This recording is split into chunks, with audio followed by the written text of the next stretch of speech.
آقا عراقچی تو مصاحبه اخیرش خیلی کدا رو باز کرد. یه دقیقه این ویدیو رو ببینید برگردید، کار دارم باهاتون. ما انقدر دست برتر داشتیم، اگر ما در نقطه پیروزی بودیم، پس چرا آتش‌بس رو قبول کردیم؟ جنگ در چه نقطه‌ای باید پایان پیدا کنه؟ وقتی شما شکست خورده یا وقتی پیروزی؟ جوابش خیلی روشنه. به این معنا که ادامه میدادیم، تثبیت‌تر می‌کردیم. تثبیت‌تر یعنی چی؟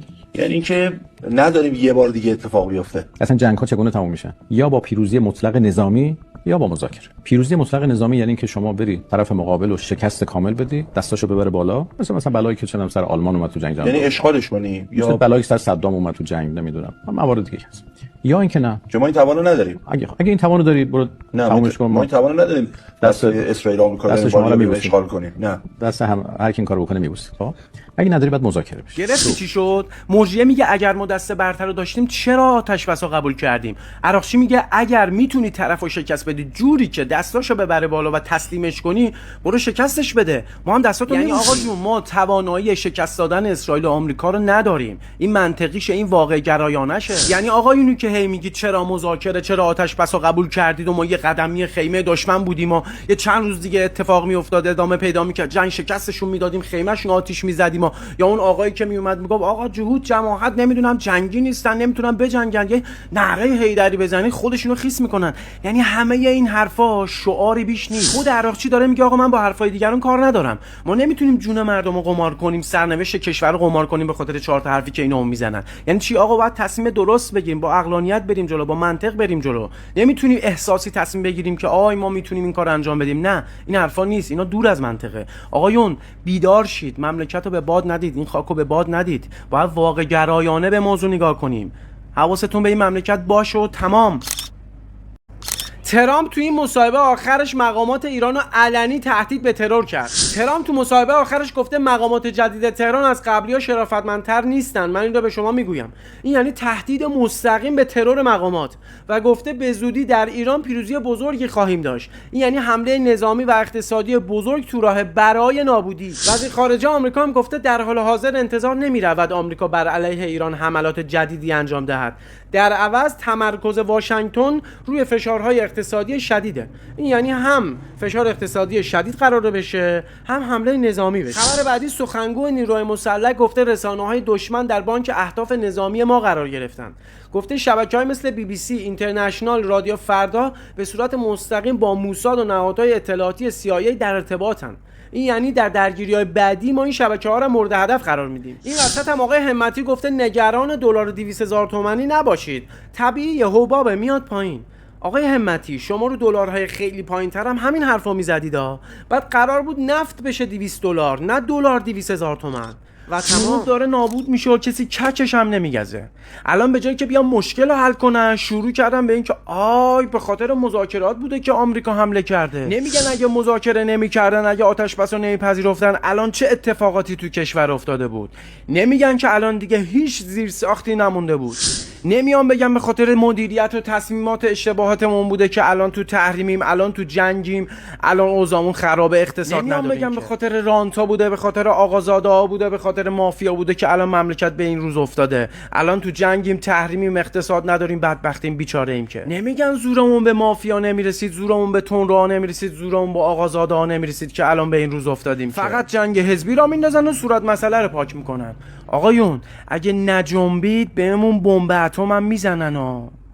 حالا از ما گفتم بوده از شما نشنیدن و تمام. آقا خیلی ها میپرسن جنگ زمینی میشه یا نه و کی حمله میشه. تحلیل من اینه که 90% حمله زمینی انجام میشه، ولی کی و چه جوری اون مهمه. ببین حملات هفته اخیر رو که بررسی میکنی میبینی سایت‌های موشکی رو زده، پایگاه‌ها رو زده، زیرساخت‌ها رو زده، پل‌های ترانزیتی رو زده. با این حملات تو به 2 تا نتیجه میرسی. یک، وقتی پل‌ها زیرساخت‌ها میزنه اولین چیزی که به ذهنت میرسه فشار اقتصادی زیاده. چرا؟ وقتی پل‌ها میزنه عملاً واردات و صادراتت مختل میشه، بس گرونی میشه، تورم میره بالا، اقتصاد تو کشور ضعیف. دو، حمله زمینی. وقتی پل‌های ترانزیتی تو میزنه پشتیبانی لوجستیکی سخت میشه. بالاخره تو باید تجهیزات ببری، نیروی پیاده ببری، همه اینا از طریق پل‌ها انجام میشه. از طرفی هم برتری هوایی هم داره، پس احتمال حمله زمینی خیلی زیاده. یه سری تحلیلگرا که گفتن اصلا حمله زمینی قطعیه، فقط تایمش مشخص نیست. مثلا بهونه اینه که آقا اونجا دمای هوا 60 درجه است، 80 درجه هم رطوبته، بس نیرو بخواد بیاد اونجا سختشه، چه برسه بخواد مثلا بجنگه. ولی یه دم گفتن اصلا اینجور چیزا برای اون نیروهای ویژه مهم نیست. از طرفی هم ترامپ گفتش که اصلا ممکنه نیروهای ما نیان برای حمله زمینی، نیروهای دیگه، کشورهای دیگه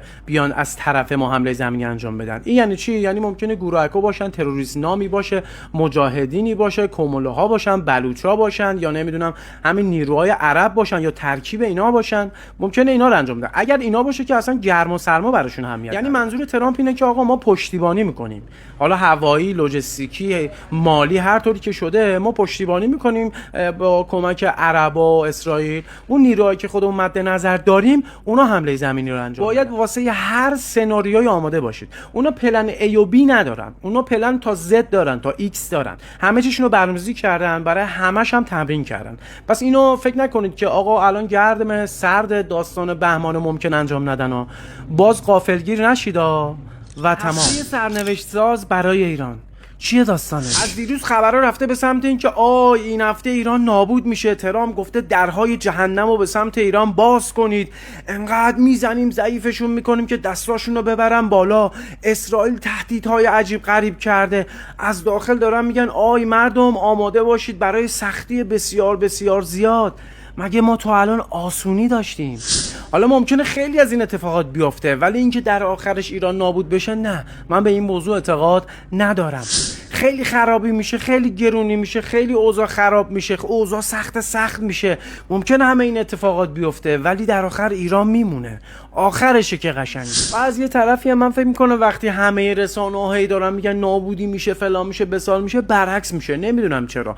نمیدونم یه اصلاحات اساسی اتفاق میفته، یه اتفاق عجیب غریبی، نمیدونم معامله بزرگی، یه همچین چیزی تو مغزمه. ولی از همه اینا مهمتر من فکر میکنم تا آخر امسال تکلیف همه چیز مشخص میشه.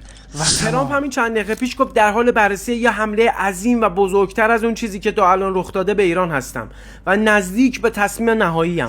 وقتی دیشب مرز شلمچه برای اولین بار بمبارون شد و حملاتی که داره اتفاق میفته و خبرهایی که پشتش اومده، اینا چندین پیامد بسیار مهم داره. 1. جنگ جدی‌تر از اون چیزیه که تو رسانه‌ها می‌بینیم. 2. احتمال حمله زمینی بیشتر شده و متاسفانه برتری هوایی آمریکا کارو خیلی سخت‌تر می‌کنه. 3. دو طرف قرار ضربات سنگین‌تر و عمیق‌تر به هم بزنن. 4. و از همه مهمتر، مجلس سنا دیروز 60 میلیارد دلار بودجه به ترامپ داد برای ادامه جنگ با ایران. این یعنی قرار سطح درگیری‌ها و سطح تنش‌ها خیلی بالاتر بره. مجموع خبرهای این هفته و حملاتی که اتفاق افتاده و نفت $100 و دلار 190,000 تومانی، همه اینا نشون میده که قرار درگیری ها سطح بالاتری رو به خودش ببینه. مردم ایران مراقب خودتون باشید، مسئولین مراقب این سرزمین باشید.